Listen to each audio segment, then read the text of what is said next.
Ministry of Youth Affairs and Sports ki meeting makada Bihar amadi New Delhi na yumbu oiraga tha sigi maridagi taramanga fauba pangthokiba taretrak suba Khelo India Youth Games 2025 ta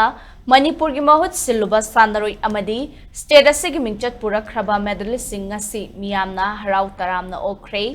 Tongan mamasana kuntareta numit taranithui ni chupna India ge state amadi union territory singdagi lakpa apunba athlete Lising mangaga chani marfutarukna sarugyaraga chathakiba Khelo India Youth Games aduda Manipurna sanagi medal taramathoi lupagi medal nipan amadi senjangi medal taramathoi yauraga punna medal kuntra fangduna medal telegi mapan suba mafam taba ngamhokhibani Games asida Manipur gi mahut sinduna sarugyaruba nupa amadi nupi Sanaroi singaloinana official singa seyu Imphal International Airport ta thunglakibada Meeyamna lei pareng huktuna pukning thaugatki Games asige saruk ama oina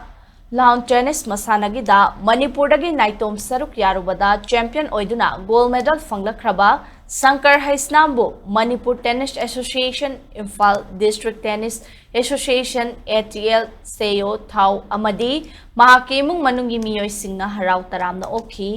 Chathakiba Khelo India Youth Games aduda Manipurna sepak takraw masanada gold mari silver amadi bronze amamam yauraga punna medal taruk thangta masanagida gold ahum silver amadi bronze ani yauraga punna medal taret judo da gold ama silver amagaloinana bronze ama yauraga punna medal ahum weightlifting boxing amadi lawn tennis masanada gold medal amam phangba ngamki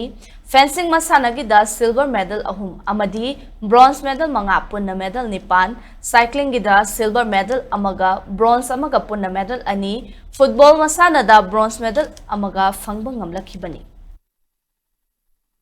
Khelo India se ngong pose am harawe Manipur gi di han ba represent tor chacha bane gold medal logjare ai chana hojagi se 2014 dai chana hokpani adu credit chidi mayam da loi pininge baba hamai coach I support I manaba Mamma Pijani. I say Matang Tadaki, how when Kalani men Sanaba Horny, ATP level Sanaba Horgan.